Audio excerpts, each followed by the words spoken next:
सार विचार करा उठा उठी, सारा सार विचार करा उठा उठी, नाम धरा कंठी विठोबाचे, तयाच्या चिंतने निरशेल संकट, तराल दुर्घट भव सिंधू, जन्मोनिया कुणी वाचे स्मरा, स्मरे राम करी हाची नेम अहर्निशी, तयाच्या चिंतने निरसेल संकट, तराल दुर्घट भव सिंधू, तुका म्हणे कोटी कुळेती पुनीत, तुका म्हणे कोटी कुळेती पुनीत, भावे गाता गीत विठोबाचे, तयाच्या चिंतने निरसेल संकट, तराल दुर्घट भव सिंधू.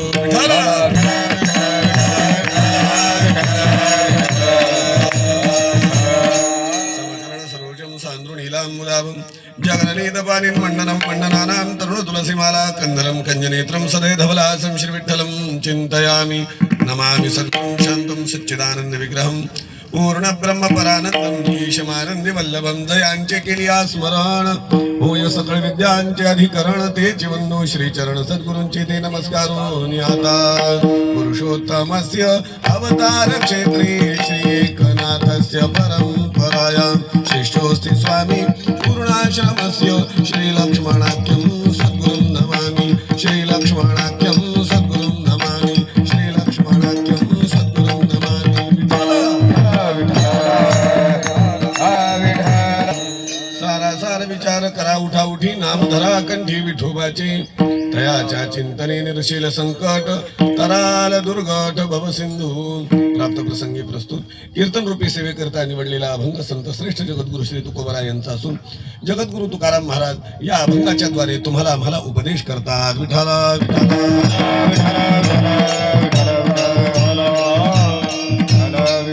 कार्यक्रमाला प्रारंभ करण्यापूर्वी थोडं प्रास्ताविक सांगणं आवश्यक आहे. आपल्या ठोंबरे टाकळी गावामध्ये हरिभक्तीपरायण परमेश्वर महाराज, नाव बोराटे, आमच्या तोंडी फक्त एकच, पहिल्यापासून आम्ही कानावर पडलेलं फक्त पमू महाराज, बस नाम ही काफी है, बाकी आडनावाची गरज नाही आम्हाला. एकदा पमू महाराज म्हणलं की आमच्या डोळ्यासमोर दुसरा पुन्हा पमू महाराज दुसरा कोणीच नाही. विठाला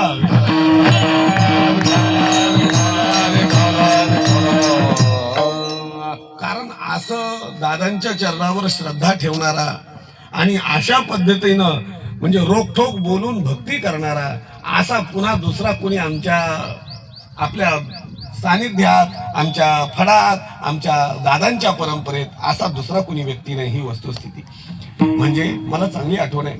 त्यांचे वडील जेव्हा दिवंगत झाले, मी तेव्हा गावात येत होतो, माझी अनेक कीर्तनं झाली होती, पण त्यांच्या वडिलांचं दिवंगत झालेल्याची बातमी आमच्यापर्यंत काही पोहोचली नव्हती. आता वडिलांची बातमी आमच्यापर्यंत पोहोचलीच नाही आणि त्यावेळेस मी शिक्षणाला फार बाहेरगावी राहत होतो, म्हणून माझं काही येणं पण झालं नाही.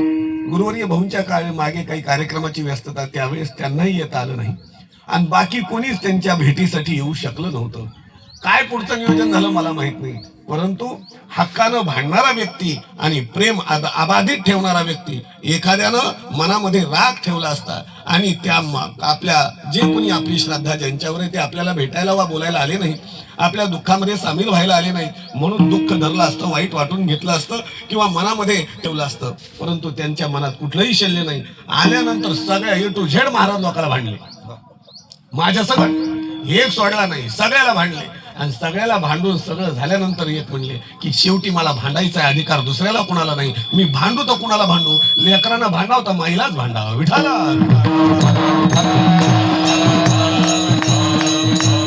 आणि हा त्यांचा भाव मला माहिती आहे.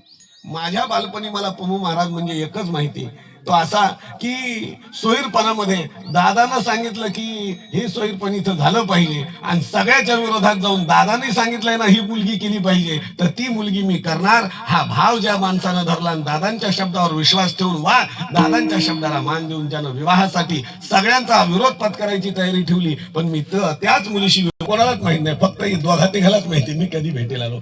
रात्री 12:30 पावणे 1ला मी भेटीला आलो, कारण त्या दरम्यान माझ्या मागे असलेली व्यस्तता आणि धावता वेळ नव्हता म्हणून मी अगोदर फोन करून सांगितलं की मी येणार आहे, तुम्ही कुठे आहेत काय आहेत मला सगळं कल्पना आहे. म्हणजे घरीच आहे. मला जागे राहा, मी येणार. किती वाजता येऊ, पण येऊन जाईल. भेटीला आलो त्यावेळेस त्यांनी सांगितलं महाराज तुमची व्यस्तता आम्हाला माहिती आहे, आम्ही अनुषंगानं एक धरलं होतं की महाराज येतील तर गावातल्या कीर्तनाच्या प्रसंगी आपल्याला भेटतील. तुम्ही म्हणलं कसं आहे, आमच्या अंतःकरणात तुमच्याबद्दल प्रेम असं आहे, जसं तुम्ही आमच्यासाठी एकलवते अशा स्वरूपाची तशी आम्ही तुमच्यासाठी एकलवते अशा स्वरूपाचं असलं पाहिजे. थोडक्यात एक आहे, आईला घरात एकुलता एक पोरग जगद्गुरु तुकोबाराय तुम्हाला आम्हाला उपदेश करतात. साधू संत येथे तुम्हाला आम्हाला उपदेश करण्यासाठी आलेले आहेत. तुमच्या आमच्या जीवनावरती उपदेश करून उपकार करण्यासाठी साधू संत आले. म्हणून साधू संत म्हणतात ना, येथे उपकारासाठी आले घर ज्या वैकुंठी. जे साधू संत वैकुंठात राहतात ते पृथ्वी तलावर आले कशासाठी? फक्त जगावर उपकार करण्यासाठी. मग जगावर उपकार साधू संतांनी दोन प्रकारे केले. पहिला उपकार साधू संतांनी उपदेश केला आणि दुसरा उपकार ज्याच्याबद्दल साधू संतांना अत्यंतिक तळमळ वाटली त्याला हाताला धरून तिथपर्यंत नेऊन पोहोचवलं. विठाला अशा या संत कार्याचा विचार आपण या अभंगाच्या दृष्टिकोनातून करायचा आहे. तत्पूर्वी कार्यक्रमाला उपस्थित असणारे हरिभक्तीपरायण आपले मृदंगाचार्य, हरिभक्तीपरायण वेशात नाहीत पण आवेशात आणि नेहमी करता मोबाईलवर युट्यूबवर सगळ्यामध्ये अग्रगण्य असे भारी कार्यकर्ते. तुम्ही कीर्तन करा जगात विनोदाचा मान चांगली आहे. मृदंगाचार्य पण आहात, विनोद करता बोलता बोलता हसून खेळून सगळ्याच याच्यात रममान होता. तुमचं मोठेपण आहे. असे तुमचं नाव विसरलो, सुदर्शन महाराज. अरे हो, तुमचं नाव माझं नाव एक आहे. कारण माझं नाव सूर्यकांत जसं आहे तसं माझं दुसरं नाव सुदर्शन आहे. फक्त एक आहे. प्रातस्मरणीय दादांचे एक बंधू होते, त्यांचं नाव सुदर्शन होतं. ते दिवंगत झाले. नंतर दादांनी माझं हे नाव सुदर्शन ठेवलेलं सांगितलं सुदर्शन ठेवायचं नाही, कारण माझा एक बंधू होता तो दिवंगत झाला, मला त्याचं स्मरण होतं, त्याच्यामुळे माझं नाव सुदर्शन ठेवू नका, बदला. म्हणून माझं नाव बदलण्यात आलं, नाहीतर माझं नाव सुदर्शनच राहिलं असतं. विठाला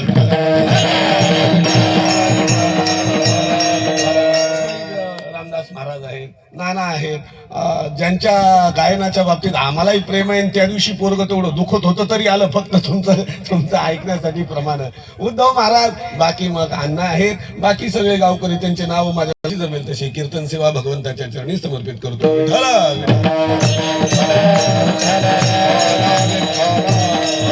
साधू संतांनी तुम्हाला आम्हाला जीवन जगताना पाहिलं आणि जीवन जगताना पाहिल्यानंतर जेव्हा इष्ट कार्यासाठी मिळालेली एखादी वस्तू अनिष्ट कार्यासाठी जर व्यय होत असेल, खर्च होत असेल, तर त्याचा तळमळ, त्याची जाण, कारण साधू संतांना याची जाण आहे. एखादी वस्तू तुमच्या आमच्या हातात मिळाली आहे. माऊली ज्ञानेश्वर महाराज म्हणतात, माकडाच्या हातात रत्न पडलं, माकडाच्या हातात रत्न पडलं काय परिणाम होईल? अरे म्हणले, ते रत्न जैसे वाया गेले, माकडाच्या हातात पडलेलं रत्न जसं वाया गेलं तसं तुमच्या आमच्या जीवनात, तुमच्या आमच्या ज्या आयुष्यामध्ये मानवी देह मिळालेला किंबहुना वाया जातो की काय हे साधू संतांना वाटलं. कारण वानराच्या हातात मिळालेला रत्न, कारण वानर इतकं विचित्र असतं. आताच येता येता मी म्हटलं, तुम्ही होते का सोबत माझ्या? कोण होतं काही?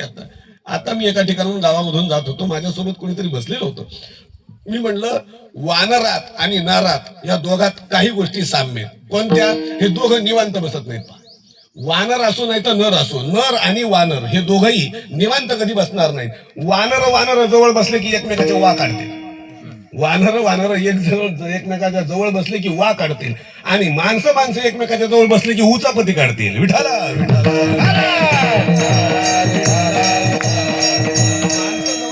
आणि त्यांनी काही विशेष चिंतन केलंय असं किंबहुना पाहणं होत नाही. क्षमा मागून बोलू का? आता हे शूटिंग करायलेत, कोणाला दाखवायला कोणाच ठोक, परंतु हे क्षमा मागून बोलतो. लक्षात ठेवा, आम्ही महाराज लोक सुद्धा तत्वज्ञानाचं बोलत नाहीत. आम्ही बोललो तर फक्त एवढंच बोलतो, कालच्या पाकिटात किती निघाले. विठाला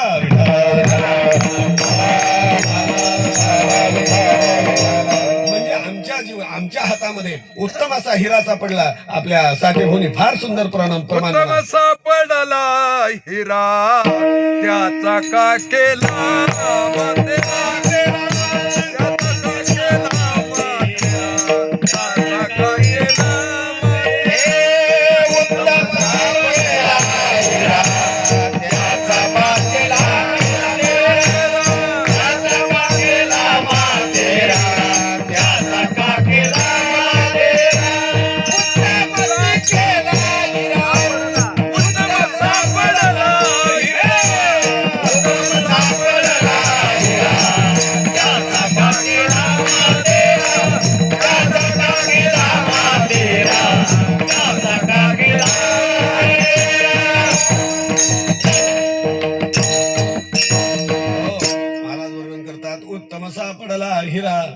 हिरा प्रत्येकाला प्राप्त होईल, खरेदी करता येईल, हे अवघड गोष्ट आहे.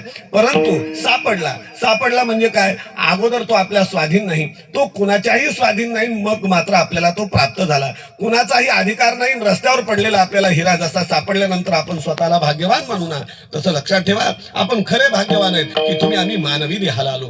कारण मानवी देहाला येणं हे जसं एखाद्या निरैवाच्या माणसाला हिऱ्याची प्राप्ती व्हावी, तसं भ्रांत अवस्थेला, अज्ञान अवस्थेला, जीवदशेला प्राप्त झालेला तुम्हाला आम्हाला मानवी देह सापडणं म्हणजे निदैवाला हिरा सापडण्यासारखं आहे. निदैवाला हिरा सापडणं काय आणि तुमच्या आमच्या सारख्याला जीवदशेला आलेला या जीवाला नरदेह सापडणं काय, अगदी सारख्या स्वरूपाचे. परंतु झालं काय, दादानी म्हणावं एक जणाला सापडला बा हिरा, किंवा एखाद्याला असा दिव्य मणी सापडला, आणि दिव्य मणी सापडला तो रस्त्याने फिरत होता, फिरता फिरता तो सापडला त्याला एक छिद्र होतं, त्यानं तो आणला, मस्त अशी सुतळी ओवली, असं हे केलं, सुतळी वळली, त्याच्यात ओवली आणि ओवली म्हशीच्या शिंगाला बांधली. कशाला बांधली? म्हशीच्या शिंगाला. बरं, म्हशीच्या शिंगाला बांधली आणि त्याची आवडती ती म्हैस होती, मोरी होती म्हैस का भोरी होती कोणास ठाऊक, पण बसायचा तिच्यावर आणि तिच्यावर बसायचा आणि गावभर मिरवायचा, आजूबाजूला ती म्हैस चारायचा. योगायोग एक रत्नपारखी तिथून जाऊ लागला. आडनावाचा नाही, आमच्यासारखा आडनावाचा. बरं, आता स्मरणीय दादांनी म्हणावं, गुरुवर्य भाऊ म्हणत असतात, आमचं नाव फक्त आडनाव रत्नपारखी, आम्हाला गाजर सुद्धा कसे घ्यावं हे कळत नाही. विठाला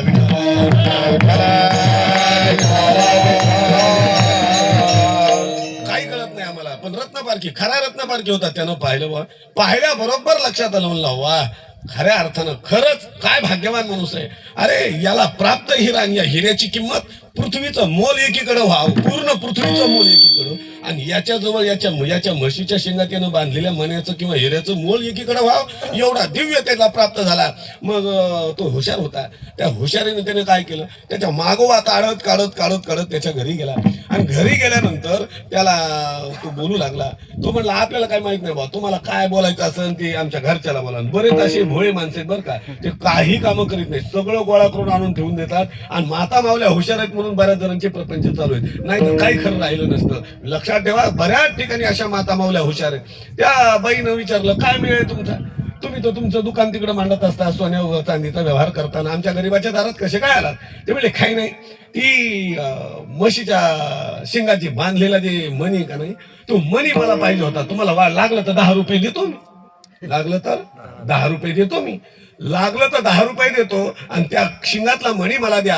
असं म्हणल्यानंतर ती बाई म्हणली, नाही नाही, तेवढ्यात द्यायला परवडत नाही. कारण ती बाई हुशार होती. त्या बाईनं विचार केला. लक्षात ठेवा, जीवनामध्ये अनुमान प्रमाण बाळगा, जीवनात अनुमान प्रमाण बाळगा. त्या बाईनं अनुमान प्रमाण बाळगलं की ज्याचा सोन्या चांदीचा व्यवहार आहे, आणि सोन्या चांदीच्या व्यवहाराचं दुकान बंद करून तो आज माझ्या दारात उभा आहे, आणि माझ्याजवळ असलेल्या एखाद्या वस्तूची याचना करतोय, त्याचा अर्थ असा की किंबहुना माझ्याजवळ असलेली वस्तू काहीतरी किमतीची आहे, मला त्याची पारख नाही, पण हा पारखी आहे, आणि हा पारखी असेल आणि ती वस्तू मागत असेल तर नक्की माझ्या वस्तूची किंमत आहे. आणि पुढे बोलू का, लक्षात ठेवा, कधीही समोरचा आपल्याला एखाद्या वस्तूचा किंमत मागत असेल का, तर त्याला परवडावी अशीच मागत असतो, म्हणजे माझ्या जवळच्या वस्तूची किंमत जास्त आहे. विठाला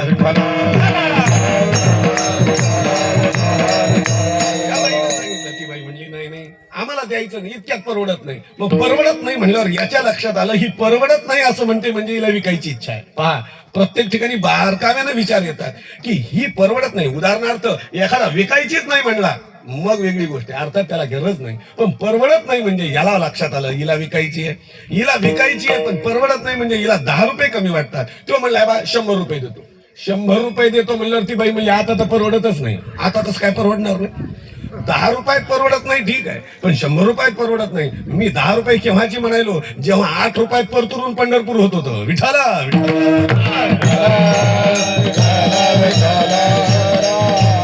आता विचार करा, 8 रुपयात पंढरपूर होत होतं तेव्हा 10 रुपये दिले, ती नाही म्हणली. मग आता नाही म्हणल्यावर आता 100 रुपये द्यायल्यावर आता कमी झाला का? ती म्हणली नाही, परवडतच नाही. काय? आता त्या बाईच्या मनात विचार आला, ज्या वस्तूची किंमत 10 रुपये करणारा हा रत्नपारखी आता एकदम 100 रुपयावर नेतो, त्याचा अर्थ या वस्तूची किंमत याच्यापेक्षा काहीतरी जास्त असेल. तो म्हणला आता 1000 रुपये देतो. शेवटी त्या काळातले लाख रुपये देतो. ती बाई म्हणली मला विकायचाच नाही. आता म्हणली विकायचाच नाही. का? तिला लक्षात आलं की माझ्याजवळ जे आहे ते जगात काहीतरी अमौलिक आहे, त्याच्यामुळे मला हे विकायचं नाही. लक्षात ठेवा, तुम्हाला आम्हाला हेच कळलं पाहिजे, माझ्याजवळ जे आहे त्याचं मोल अमौलिक आहे, म्हणून हे वायाच गेलं नाही पाहिजे. विठाला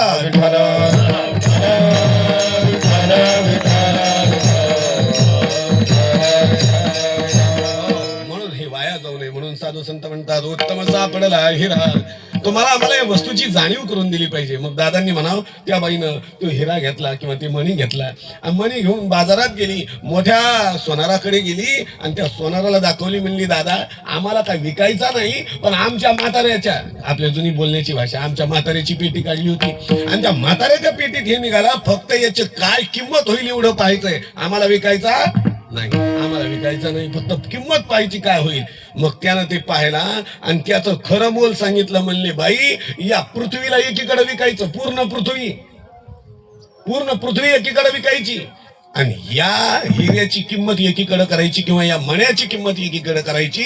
एवढा अमौलिक हा मणी आहे. मग सांगा त्या बाईला काय वाटलं असेल, काय भाग्य वाटलं असेल. लक्षात ठेवा, तसे तुम्ही आम्ही भाग्यवान आहे. फक्त एक आहे, जर आम्ही परमार्थ केला तर ते परमार्थ सांगणारे वा साधू संत ते आम्हाला खरे रत्नपारखी आहेत, जे आम्हाला याचा देहाचं खरं सार्थक सांगतील आणि इतर ठिकाणी हे सार्थकत्व मिळणार नाही. आणि ते सार्थकत्व कळण्यासाठी साधू संत तुम्हाला आम्हाला उपदेश करतात. तो उपदेश पहिल्या चरणात सारा विचार, सारा विचार,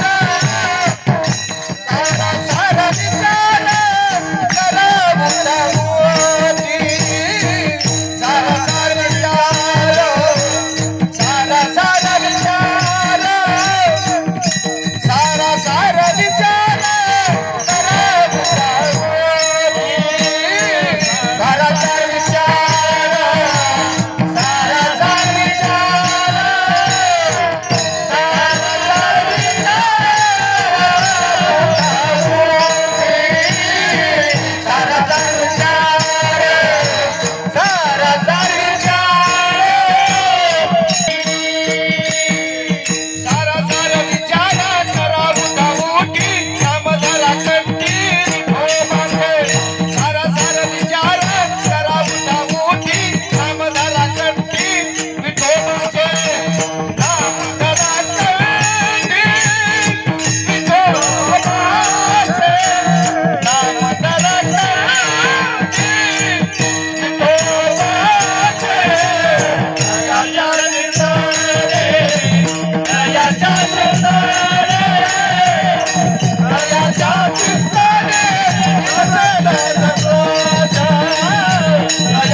महाराज उपदेश करतात, बाबांनो तुमच्या आमच्या आयुष्यामध्ये तुम्हाला आम्हाला खऱ्या अर्थानं मानवी देहाच्या या आयुष्यामध्ये आपण काहीही करू शकतो, पण त्या फलप्राप्तीचा जर खऱ्या अर्थानं मानवी देहाच्या फलप्राप्तीचा जर विचार केला ना, महाराज सांगतात अरे या मानवी देहाला येऊन आपण देव होता येईल, आपल्याला काहीही प्राप्त करता येईल. पहा, नरदेह निधान लागले हाती, उत्तम सार उत्तम गती देवची होईल म्हणते ते होते तरी का चित्तीन धरावी.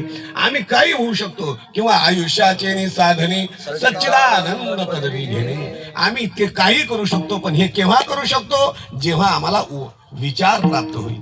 सगळ्यात महत्वाचं आहे, सध्या जग खरं सांगा विचारावर भुललेलं आहे का प्रचारावर भुललेलं आहे? आहा, फक्त प्रचार, फक्त प्रचार. प्रत्येकाला वाटतं आपलं नाव युट्यूब वर आलं पाहिजे, प्रत्येकाला वाटतं आपलं स्टेटस 400-500 लोकांनी पाहिलं पाहिजे, त्याला लाईक झालं पाहिजे, त्याला सबस्क्राईब केलं पाहिजे, पुन्हा बटन काय ती घंटी वाजवली पाहिजे. म्हणजे सगळ्या गोष्टी काय झाल्यात, आपल्याकडे प्रचार जास्त आहे, जगामध्ये प्रचाराला महत्व आलंय. पण लक्षात ठेवा, ज्याच्या जीवनामध्ये विचाराला महत्व आहे आज तो सिद्ध अवस्थेला पोहोचलेला आहे. जे सिद्ध अवस्थेला पोहोचले, जे निधान स्वरूपाला प्राप्त झाले, ते सगळे विचारानं प्राप्त झाले, आणि सगळे जे बारगळले ते फक्त प्रचारानं बारगळले. विठाला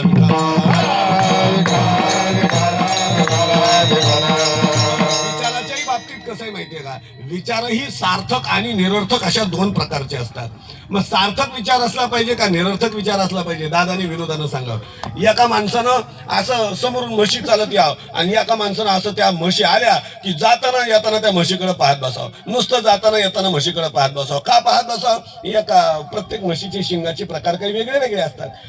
काही अशा फाकट शिंगाचे असतात, काहीची शिंग अशी पिळलेली असतात, काहीची जागेवरच वळलेले असतात. एका गाईचे शिंग असे दोन्हीकडून असे गोल झालेले होते, असे दोन्ही शिंग अशी एकमेकाला गोल झालेले होते.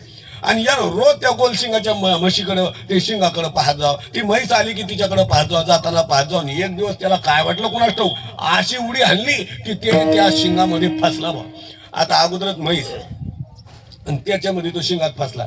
आता ती म्हैस काय शांत बसली असेल, ती काय कीर्तनाला आली होय बसायला? अशी उड्या मारायला लागली.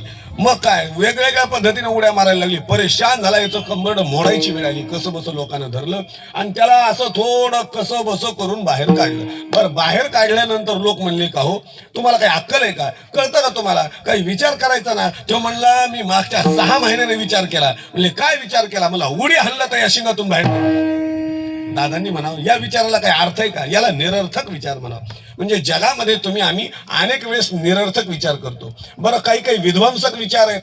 समोरच्याचा नाश करणे, समोरच्याच्या अस्तित्वाचा, समोरच्याच्या व्यवहाराचा, समोरच्याच्या आचाराचा, समोरच्याच्या विचाराचा, सगळ्याचा नाश करायला लावणारा जो विचार आहे तो सुद्धा वाईट विचार आहे, विध्वंसक विचार आहे. मग विचार कोणता असला पाहिजे? क्षणोक्षणाची करावा विचार, क्षणोक्षणाची करावा विचार, क्षणोक्षणाची करावा विचार, क्षणोक्षणाची करावा विचार.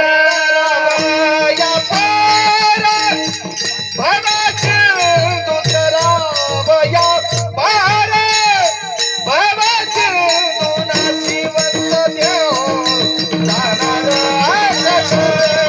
नाशिवंत देव जाणार सकट करावया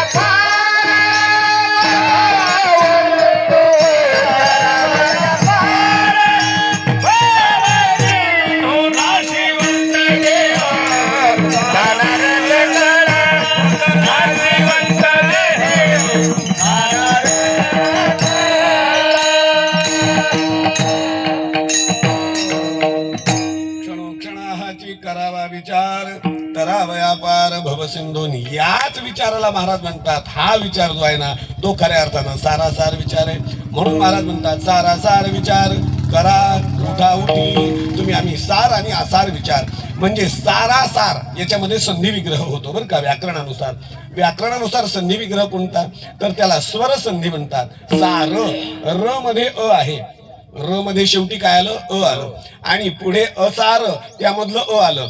अ आणि अ दोन्ही एकत्र केले काय झाले, आ. मोठा आ तयार झाला.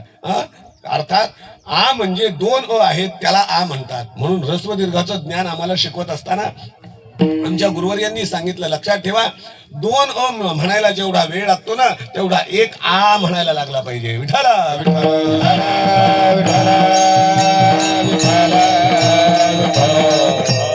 आपल्याकडे आता ह्रस्व दीर्घाचं काही ज्ञान राहिलेलं नाही. आपण कशाही पद्धतीने म्हणायला लागलो. पण लक्षात ठेवा, त्याचा फार मोठा विचार असतो. आणि जर त्या विचारानं जर अर्थ काढला तर बऱ्याच ठिकाणचे अर्थ बदलतात सुद्धा, बऱ्याच ठिकाणचे अर्थ बदलतात. आता आपल्याला ते चिंतनात घ्यायचं नाही, फक्त एवढंच म्हणायचं, सारासार विचार. अगोदर आपल्या जीवनामध्ये काय पाहिजे, एक तर सार आणि असार. सार म्हणजे काय, जे योग्य आहे तोही विचार आम्हाला कळायला पाहिजे आणि जे अयोग्य आहे तोही विचार कळायला पाहिजे. मग एखादा विचारी, आता इथे सगळे विचारी माणसं आहेत, सगळे अभ्यासू माणसं आहेत. कसं आहे, 1000 नाही आहेत पण जे 1000 आहेत ते 1000ला भारी आहेत. विठाला विठाला विठाला विठाला विठाला. 1000 असावं का 1000 असावं, 1000 असावं. पण 1000ही पुन्हा जागरूक असावं. जागे 1000 बरे का 1000 झोपलेले बरे? जागे बरे. नाही तर 1000 आहेत पण सगळे झोपलेले, उपयोग काय त्यांचा? काही उपयोग नाही. तसं तुम्ही जागृत आहेत. मला एकच सांगायचंय, कोणी एखादा म्हणेल महाराज अहो सार विचार करणं क्रम आहे योग्य आहे, आसार विचार करून काय मिळतंय? आसार विचार करून काय मिळतं का? तुम्हाला एक गोष्ट सांगतो. एडिसन नावाचा शास्त्रज्ञ, या एडिसन नावाच्या शास्त्रज्ञामुळे आज जग प्रकाशात आलं. प्रकाशात आलं म्हणजे ही जी वीज आहे, ही जी लाईट आहे, ही जी सगळी कोणाला जगाला मिळाली असेल तर त्या एडिसन नावाच्या शास्त्रज्ञामुळे मिळाली. त्या एडिसननी विजेचा वगैरे शोध लावला आणि मग झालं असं की तो अनेक शोध लावायचा. एक दिवस असं झालं की त्यानं शोध लावतोय, एक दिवस झालं, 2 दिवस झालं, महिना झाला, 2 महिने झालं, त्याला जो शोध लावायचा तो काही पूर्ण झाला नाही. आणि शेवटी एक दिवस तो शोध पूर्ण झाला आणि पूर्ण झाला तो आनंदाच्या भरामध्ये मोठमोठ्यानं उड्या मारू लागला. आनंदाच्या भरामध्ये लक्षात ठेवा, ज्या दिवशी माणसाला आत्मिक आनंद होतो का नाही, तो पाहत नाही माझं वय काय, तो पाहत नाही वेळ कोणती आहे, आणि तो पाहत नाही माझ्या हातात फळ काय मिळालं, पण आत्मिक समाधान व्हावं. लक्षात ठेवा, माणूस खऱ्या अर्थानं गायनाचे उडी आपुलिया छंदी, तो आनंदानं मग नाचायला लागतो. तसा तो एडिसन आनंदानं उड्या मारायला लागला, आनंदानं नाचायला लागला की बस मी माझ्या प्रयत्नामध्ये यशस्वी झालो. त्याचा सेवक होता हाताखाली काम करणारा, तो बाहेरून मध्ये आला, म्हणला साहेब काय झालं?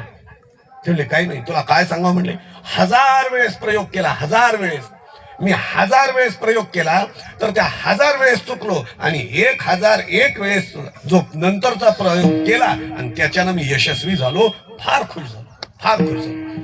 तो म्हणला साहेब कमाल आहे तुमची, अहो 1000 वेळेस चुकलात आणि नंतरच्या वेळेस यशस्वी झालात, मग नंतरच्या वेळेस जेव्हा यशस्वी झालात ना, त्याच वेळेस जर तुम्ही पहिल्यांदा केला असता तर पहिल्यांदाच यश तुमच्या हातात आलं असतं. 1000 वेळेस चुकला नसतात ना, त्यावेळेस त्यानं दिलेलं उत्तर फार महत्वाचं आहे, ते मला इथे चिंतनाला आवश्यक आहे. लक्षात ठेवा, आसाराचाही विचार आम्हाला माहित पाहिजे. का माहित पाहिजे? त्याने उत्तर दिलं एडिसननी. त्यानं सांगितलं, बाबा मी जरी 1000 वेळेस चुकलो असेल तर 1000 वेळेस चुकताना मला एक ज्ञान मिळालं. म्हणजे कोणतं? की या 1000 पद्धतीनं हा प्रयोग केल्यावर चुकतो हे सुद्धा कळालं. विठाला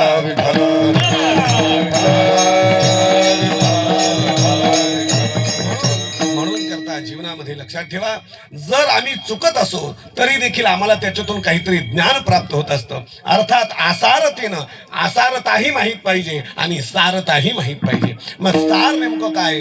भगवान परमात्मा तेवढा सार आहे, किंवा त्याचं नाम सार सार सार विठोबा नाम तुझे सार. भगवान परमात्म्याचं नाम सार आहे, किंवा तो भगवान परमात्मा स्वतः सार आहे. विठाला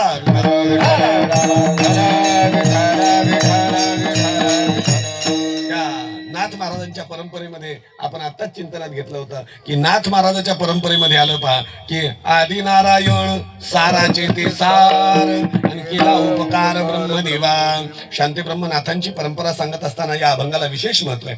शांती ब्रह्मनाथ महाराजांच्या परंपरेमध्ये आदि नारायण भगवान परमात्मा महाविष्णू आणि ते कसं आहे, ते सार स्वरूप आहेत. अर्थात भगवान परमात्मा हे सार आहे, ज्याच्या पुढे काहीच नाही आणि त्याच्याशिवाय सगळ्याच्या शेवटचा परिणाम प्राप्त होत नाही, त्याला सार समजलं पाहिजे. उदाहरणार्थ दूध आहे, दूध एक प्रकारे माझ्या खिशात विठला हे आजकालचे मोबाईल फार भारी आहेत. हात लावलं की काय सुरू होईल काय सांगता येत नाही. विठला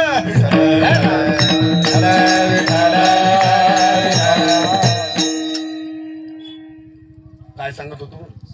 सार. शांती ब्रह्मनाथ महाराजांच्या परंपरेमध्ये आदि नारायण तो भगवान परमात्मा कसा आहे? सार स्वरूपाचा आहे. जसं आपण दूध सार स्वरूपाचं आहे, परंतु दुधाची प्रक्रिया करत करत आम्ही शेवट एका स्थानावर जाऊन पोहोचतो, ते स्थान म्हणजे तूप. आता मला सांगा, तुपाचं पुन्हा काही परिवसन होणार आहे का? आता काही होणार नाही. शेवटी ते तूप सार आहे. तसं तुम्ही आम्ही या जगतामध्ये पूर्णतः प्रपंचाचा, सगळ्या जगताचा, सगळ्या ब्रह्मांडाचा विचार करत गेलो तर एक ठिकाणावर जाऊन पोहोचणार आहे आणि ते ठिकाण म्हणजे सार आहे. विठाला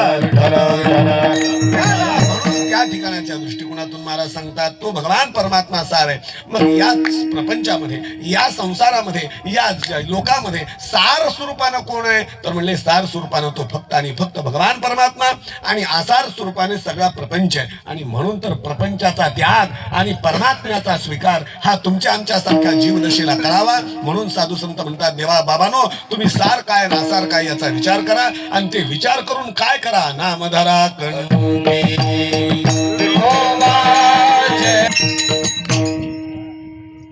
पहिल्या चरणाचा जर विचार केला तर पहिल्या चरणाच्या विचारामध्ये 2 विभाग आहेत. अर्थात एका चरणाचे 2 भाग. पूर्वार्धामध्ये काय सांगितलं? सारासार विचार. बाबा तुम्ही आम्ही काय केलं पाहिजे? विचार केला पाहिजे आणि तो विचार कसा असावा याचा उपदेश केला. सार काय आणि आसार काय याचा विचार तुमच्या आमच्याकडे असला पाहिजे. म्हणजे सारासार विचाराचा उपदेश आहे. आणि नामधरा कंठी विठोबाचे हा उपदेश युक्त साधना आहे. या उत्तरार्धामध्ये जगद्गुरु तुकोबाराय नुसता उपदेश करत नाही, तर उपदेश युक्त साधना आहे. एखाद्याला तुला जायचंय ती जागा सांगत असताना कोणत्या मार्गानं वा कोणत्या साधनानं गेल्यानंतर तू योग्य आणि ठिकाणी जाऊन पोहोचशील हे सांगितल्यानंतर त्याच्यावर विशेष उपकार आहे की नाही. वाट दावी त्याच्या पुण्या नाही पार, ज्याला वाट दाखवावी त्याचं पुण्य नाही पार. पण वाट दावी बर का, त्याच्यात द पाहिजे, ल नाही. बराच उशिरा कळाले. विठाल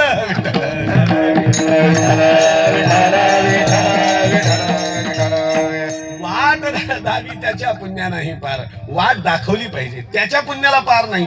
मग जर ती वाट दाखवत असताना म्हणजे तुम्ही आम्ही सारासार विचार करावा आणि सारासार विचार करून आम्ही कुठल्या साधनानं पुढे जावं तर नामधरा कंठी विठोबाचे आम्ही भगवान परमात्म्याचं नाम धारण केलं पाहिजे. हा केलेला उपदेश म्हणजे साधनेचा उपदेश आहे. पहिला आहे नुसता उपदेश आणि पुढे आहे तो साधनेचा उपदेश. त्याला साधनोपदेश म्हणतात. तत्वज्ञान भाषेमध्ये त्याला काय म्हणतात? साधनोपदेश. साधनोपदेश म्हणजे काय साधन केलं पाहिजे. म्हणजे आळंदीला गेला नुसताच राहायला लागला मुलगा. अरे आळंदीला आला तो म्हणलं हो आळंदीला आलो. मग काय होणार? मला महाराज व्हायचंय. मग काय करतो? काहीच करत नाही, नुसता बसतो. अरे नुसता बसून कसं होईल? जर तुला पुढे शिकायचं आहे तर काहीतरी शिकावं लागेल. महाराजपणाला काहीतरी आलं पाहिजे. सध्या काही नाही आलेला तोच मोठा महाराज आहे. हे जगाचं दुर्दैव आहे, त्याला आम्ही काहीच करू शकत नाही. परंतु जर तुला महाराज व्हायचंय तर काहीतरी करावं लागेल. मग काय करावं लागेल? निदान तुला थापा माराव्या लागतील. आजकालच्या सारख्या नाही, मृदंगावर थापा माराव्या लागतील. मृदंगावर थाप मारणारा सुद्धा फार मोठा असतो. काही तो काही सामान्य समजू नका. अरे यांची थाप आणि कीर्तनात छाप सोबत आहे.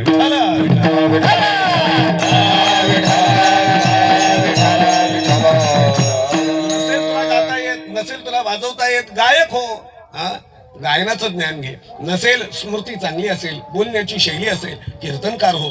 मग त्याचा तत्वज्ञानाचा अभ्यास कर. काहीतरी विहित साधना. नुसतं आम्ही त्या मार्गावर बसून चालणार नाही, तिथे साधनोपदेश असला पाहिजे. ती साधना करत असताना कोणत्या माध्यमानं ती साधना केल्यानंतर सिद्धीला पोहोचेल याच्यासाठी उपदेश केला जातो, तो साधनोपदेश असतो. महाराज सांगतात बाबा अरे नुसतं तू सार आणि आसार विचार करून जागेवर बसून चालणार नाही. तुला जीवनामध्ये भगवंताचं नामस्मरण धारण करता आलं पाहिजे.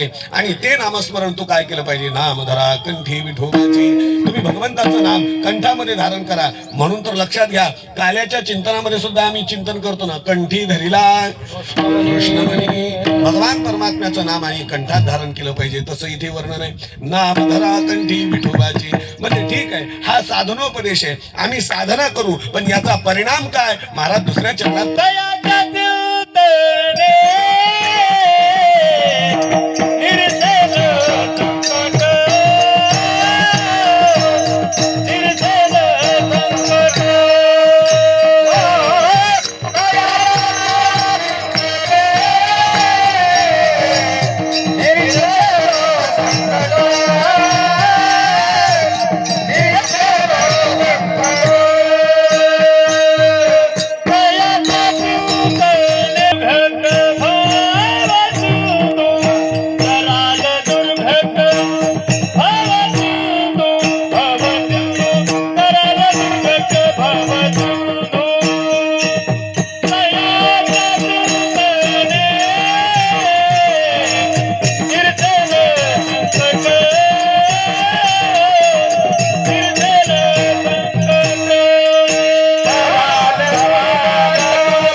अभंगाच्या दुसऱ्या चरणामध्ये काय परिणामवाद सांगितला?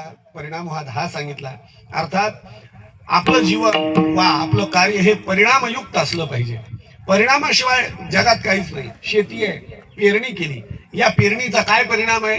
उद्या भविष्यामध्ये याच्यापासून आम्हाला धान्याचा लाभ होणार आहे, हा परिणाम.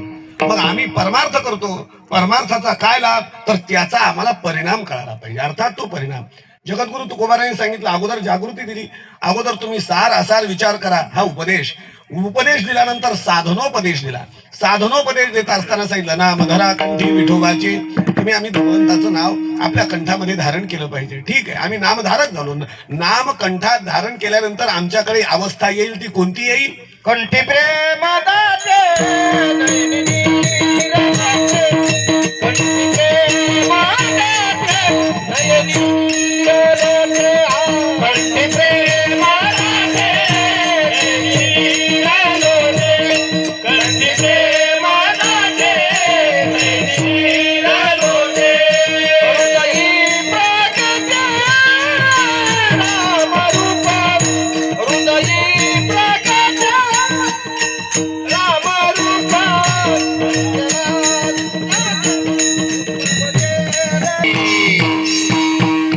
आमच्या जीवनामध्ये आम्हाला कशा अवस्था प्राप्त होतील याला म्हणतात अष्टसात्विक भाव. बरं का, जेव्हा आम्ही भगवत भक्ती करत असतो त्यावेळेस आमच्या जीवनामध्ये आम्हाला अष्टसात्विक भावाची प्राप्ती होत असते.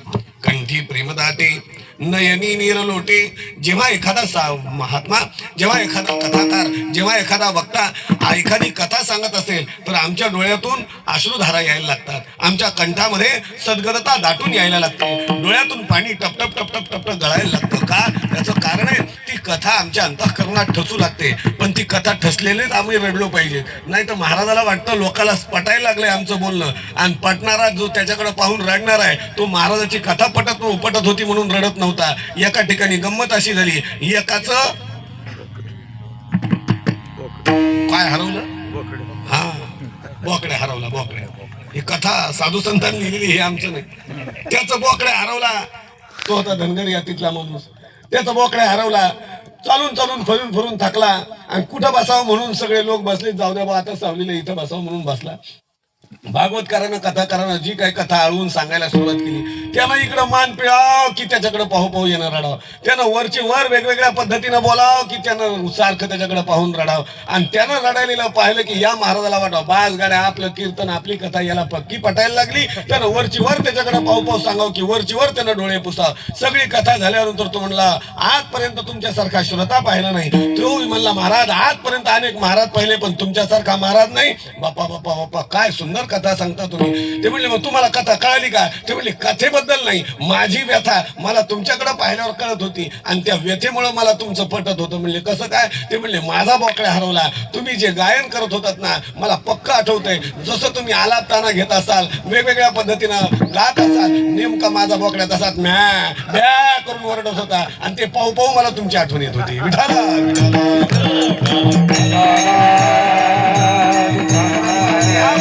आठवण त्या महाराजाच्या ठिकाणी साधर्म्य ज्ञानानं जेव्हा त्याला वाटत होती आता त्याचं रडणं अष्टसात्विक भावाचं आहे का? नाही. परंतु जेव्हा साधू संत कथा करतात, भगवंताच्या अनुग्रहाच्या कथा सांगतात, साधू संतांच्या कृपेच्या कथा सांगतात ना, कंठ दाटून आला पाहिजे. कोरोना काळामध्ये माझ्या वाचनामध्ये एक फार सुंदरसा श्लोक गेला. तो श्लोक वाचल्यानंतर जवळपास मी दोन दिवस जवळपास मी त्या श्लोकाच्या आनंदातच होतो. मला बाकी काहीच कळत नव्हतं. मला तेवढा श्लोकच कळत होता, बाकी काहीच कळत नव्हतं.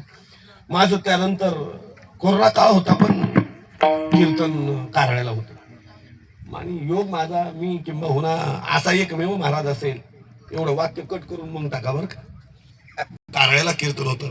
मी तो श्लोक शेवटला म्हटलो आणि शेवटला म्हणल्यानंतर सांगितलं आवर्जून या महाराज विठाला विठालाच्या शेवटी सांगितला आणि त्याचं कारण शेवटी जर सुरुवातीला म्हटलो असतो ना तर मला किंबहुना पुन्हा कीर्तन करता आलं नसतं. आता मी त्याच्यातून सराव झाल्यामुळे थोडा वाचलोय म्हणून सांगतोय. लक्षात ठेवा काही गोष्टी अशा असतात जे वाचल्यानंतर कंठ सद्गदित होतो, डोळ्यातून अश्रुधारा लागतात. काही वाक्य आहेत प्रातस्मरणीय दादांची आठवण आजही लोकांना अशा पद्धतीने की त्यांची वाक्य अजून आठवले की घळघळ डोळ्यातून अश्रू येतात. पळशीला माझं कीर्तन चालू होतं आणि मी सहज म्हणलं यशोदे ए यशोदे असं मन समोरच्या टचकन डोळ्याला पाणी आलं. विठाला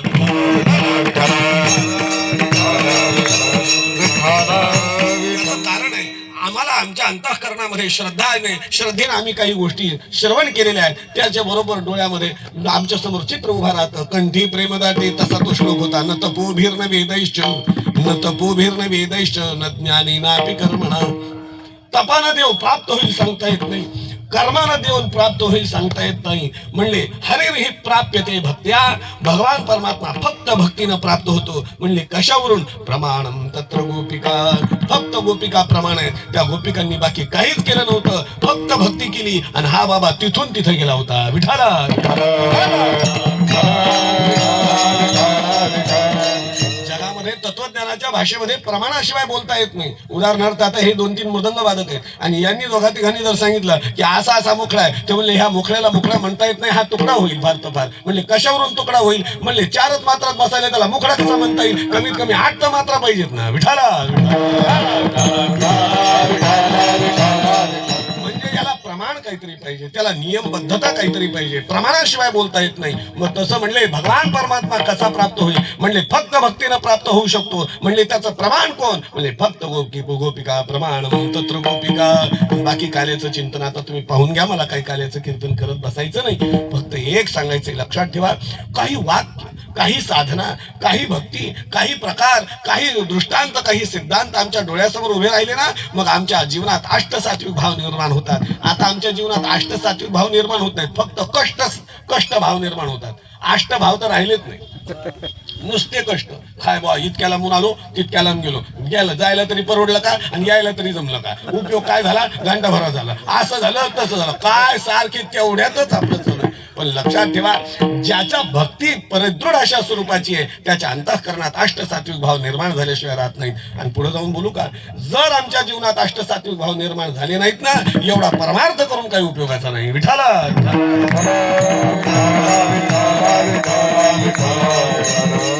प्रेमदाटे नैनी निरलोटे आणि हृदय प्रगटे रामरूप. अशा स्वरूपानं अष्टसात्विक भावाचा परिणाम. आणि हे अष्टसात्विक भाव कुणाच्या अंतःकरणात वा कुणा साधकाच्या अंतःकरणात. साधकाचे अनेक प्रकार आहेत, त्यापैकी नाम जर आम्ही कंठात धारण केलं तर आम्ही कोण होऊ? आम्ही नामधारक होऊ. आमच्याकडे अवस्था कोणती? नामधारकाची अवस्था. मग नामधारक झाल्यावर आम्हाला जीवनात काय परिणाम मिळेल? महाराज दुसऱ्या चरणात सांगतायत. महाराज म्हणतात तयाच्या चिंतने, आम्ही जर त्याचं सतत नामचिंतन करत राहिलो तर काय होईल? तयाच्या चिंतने निरसेल संकट. आम्ही फक्त त्याचं चिंतन केलं पाहिजे, आमच्यावरचे सगळे संकट जातात. पण दुर्दैव सांगू का, आम्ही त्याचं चिंतन तसं करत नाही, म्हणून आमच्या जीवनातली संकट जात नाही. खरं सांगा, आपल्या जीवनातलं खरं संकट कोणतं? आपल्या जीवनातलं खरं संकट कोणतं सांगता येईल? ओम महाराज झाले तर ते महाराज झाले. होय महाराज, आपल्या जीवनातलं खरं संकट कोणतं? ते तर कळायला पाहिजे. कोणतं संकट आहे? महाराज ह्या वर्षी असं संकट आलं, नुसता पाऊसच पाऊस, एवढा पाऊस. पुन्हा आता पाणी म्हणलं तरी अवघड वाटेल. एक जण तर म्हणला जालन्यात, लक्षात ठेवा, इतिहासात, जालन्याच्या इतिहासात एवढा पाऊस कधी जालन्यात झाला नाही. सगळ्यात अतिवृष्टीचा जास्त पाऊस यावर्षी जालन्यात झाला. आणि इतकं पाणी आजूबाजूला साचलं होतं की लोक म्हणले आता कोणी रडलं तरी वाटतं पुन्हा पूर येतो का कोणातो, इतकं. कारण डोळ्यातलं पाणी सुद्धा सहन होईना, म्हणले एवढं पाणी झालं. खरं सांगा, आता कसं आहे, आज संकट, आसमानी संकट आहे. खरं आपल्या जीवनातलं संकट कोणतं सांगता येईल? सगळ्यात मोठं संकट अर्थात भवसिंधू म्हणजे तुमचं आमचं जन्म मरण. जीव दशेला प्राप्त होऊन पुन्हा पुन्हा जन्माला येणं आणि पुन्हा पुन्हा मरणं, हे सगळ्यात मोठं संकट आहे. आणि हे संकट निस्तरलं पाहिजे. काही काही गोष्टी निस्तरल्या पाहिजेत की नाही, आणि त्याला उपाय असतात. फक्त उपाय जरा विचारानं मिळाले पाहिजेत. एकदा एक जण डॉक्टरकडे गेला, तो म्हणला आमच्या वडिलाचं भलतंच दुखतं बा. कंटाळून गेलो दवाखाना करून, कशानं दुखतं हेच कळत नाही. काही उपाय असला तर सांगा. ते उपाय डॉक्टर म्हणला कशामुळे दुखतं ते काही सांगता येत नाही, पण यांच्या सगळ्या दुखण्यावर एक उपाय. म्हणजे कोणता? म्हणजे याला मारून टाका, पुन्हा दुखणार नाही. खरं सांगा, आता हे बरोबर आहे का? अशी गोष्ट तुम्ही आम्ही त्याला, आता हा विनोदाचा भाग सोडा बरं, विनोदाचा सोडला बरं, खरंच सांगा, खरंच तो मेल्यावर दुखन का? किंबहुना येर झाले एकदा त्याचा आत्यंतिक स्वरूपानं, कोणत्या का होईना पण आत्यंतिक स्वरूपानं त्याचा जर इलाज झाला मग पुन्हा दुखणार नाही. मग तशा स्वरूपानं तुमच्या आमच्या जीवनामध्ये काय झालं पाहिजे? तयाच्या चिंतने निरसेल संकट. तुम्हाला मला सगळ्याला संकटातून मुक्त व्हायचंय, तुम्हाला मला सगळ्याला दुःखातून त्या ठिकाणी पहिलं पार जायचंय. फक्त व्हायलंय काय माहितीये का? गुरुवारी भाऊंच्या भाषेत सांगतो, भाऊ म्हणत असतात जायचंय मनमाडला आणि गाडी धरली काची उड्याची. फक्त हा चुकलाय भाग आपला. आम्ही जर परमार्थ साधनेमध्ये निघालो तर काही नाही, मग परिणाम तर याच्या चिंतने निरसेल संकटन तराल दुर्घट सगळं. आता सिंधू अर्थात इथे भव नदी, भव सिंधू, भवाटवी या भव संकल्पना साधू संतांनी तुमच्या आमच्या समोर मांडत असताना भागवत ग्रंथ, अनेक तत्वदृष्ट्या ग्रंथ, या सगळ्या ग्रंथामध्ये कुठे अरण्य सांगितलंय, कुठं नदी सांगितलंय, कुठं समुद्र सांगितलाय, परंतु याच्यातून एकच संकल्पना सांगायची की जन्म मरणातून तुम्ही आम्ही उतरून गेलो पाहिजे आणि तुमचं आमचं जीवनाचं जीवाची कुठंतरी कल्याण झालं पाहिजे. आणि जीवाचं कल्याण होण्यासाठी काय करावं तर जन्माला आल्यानंतर आम्ही भगवंताचं नाम आमच्या जवळ धारण केलं पाहिजे, तरच सार्थक आहे, नाही तर काही जन्माला आल्याचं सार्थक नाही. हे महाराज तिसऱ्या चरणात सांगतात. जन्मोनिया कुळी वाचे स्मरण जन्मोनिया कुळी वाचे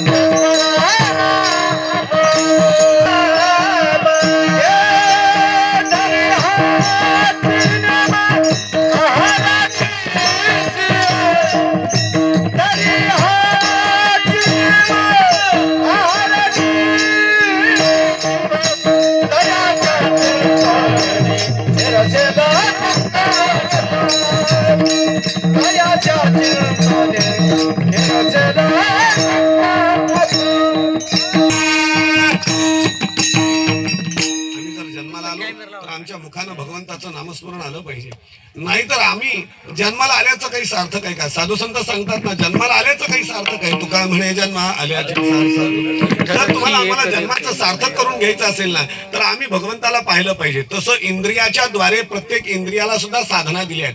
पायाची सार्थकता तेव्हा आहे जेव्हा आम्ही पंढरीची वाट चालू. हातांची सार्थकता तेव्हा आहे आम्ही शेजाऱ्याचा बांध करू,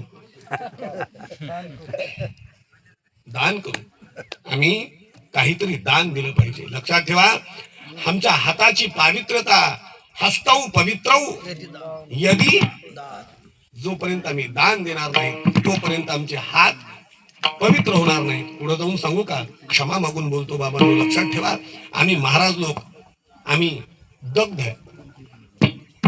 माझी भाषा कुणाला पटेल ना पटेल, आम्ही दग्ध आहे. कारण आमचे शब्द आज फलद्रूप होत नाही. त्याच्या मागची कारण सांगत असताना एकानं सांगितलं की आम्ही लाचारपणानं समोरच्याच्या मर्जीनुसार बोलतो. आमची वाणी खोटं बोलून दग्ध झालेली आहे, असत्य बोलून वाणी दग्ध झाली आणि दुसऱ्यानं दिलेलं दान घेऊ घेऊ हात दग्ध झाले आणि कधीच आमचं आत्मचिंतन होत नाही, म्हणून जीवन दग्ध झालं. आमच्याच्यानं काय जगाचं कल्याण व्हावं? विठाला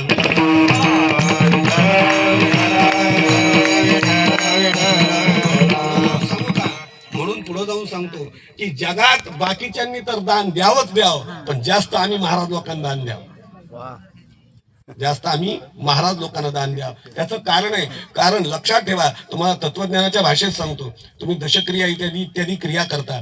दशक्रिया इत्यादी क्रिया करणाऱ्या ब्राह्मणाला शास्त्रानं, ज्याला तुम्ही एखाद्याचं श्राद्ध सांगितलं, एखादा ब्राह्मण एखाद्या श्राद्धाला जेवला तर शास्त्रानं सांगितलं त्याला 1100 गायत्री जप करावा लागतो, नाहीतर ते खाल्लेलं अन्न आणि तिथला घेतलेला प्रतिग्रह हा त्याला त्रासदायक राहतो.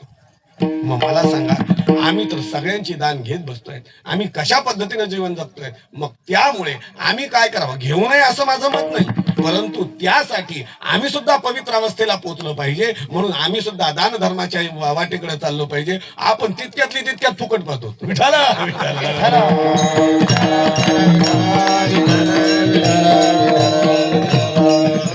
बाकी त्याचं कशाला, मी हवा मारायला सुद्धा जो ज्या हॅरी घालतो त्याच्या दारासमोर गाडीला हवा मारतो.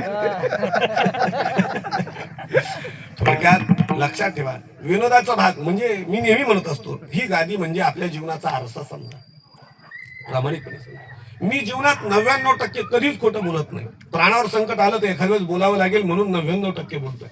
परंतु या गादीवर जेव्हा उभा राहतो ना त्यावेळेस माझी ही भूमिका असते की मी जरी गुन्हेगार असेल तर मी स्वतःला सुद्धा सोडणार नाही आणि मी स्वतःची सुद्धा प्रतारणा केल्याशिवाय राहणार नाही. हा या गादीचा प्रामाणिकपणा आम्ही जीवनभर जागला पाहिजे आणि तो प्रत्येक महाराजाकडे असला पाहिजे. विठाला